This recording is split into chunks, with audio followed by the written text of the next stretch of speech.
Comment étalonner du log sur Premiere Pro?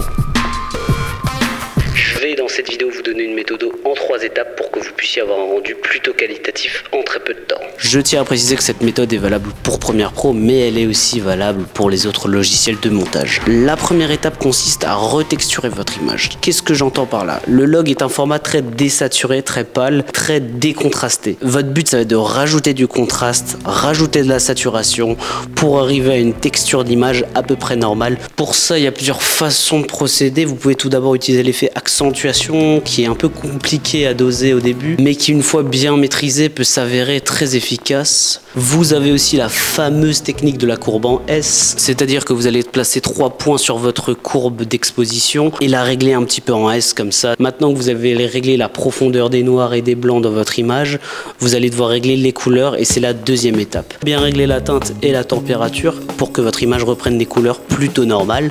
Vous pourrez aussi vous servir du cercle chromatique pour rattraper des couleurs dans les tons foncés ou dans les tons clairs.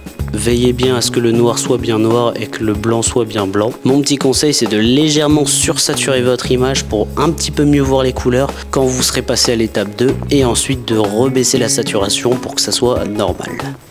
Et maintenant on passe à l'étape 3 ou comment donner une âme à votre image. Alors ça malheureusement je peux pas vraiment vous aider, c'est plutôt selon ce que vous voulez faire transmettre comme émotion avec votre image.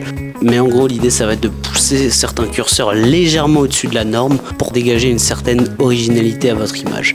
Quand je dis pousser des curseurs au-delà de la norme, ça peut être autant en bas que en haut. C'est-à-dire vous n'êtes pas obligé de faire péter les couleurs, vous pouvez aussi les diminuer légèrement. Et ça je peux pas vous aider, vous pouvez toujours aller chercher sur internet des inspirations pour voir des trucs qui se font dans le même genre, pour vous donner des idées, selon que vous soyez dans un film d'action, dans un film d'horreur ou dans un porno.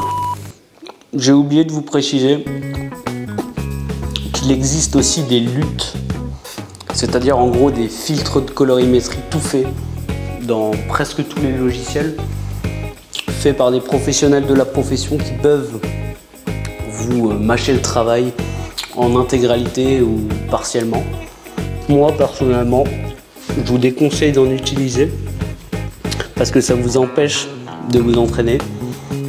Et puis je serais même tenté de dire que chaque projet a sa colorimétrie spécifique.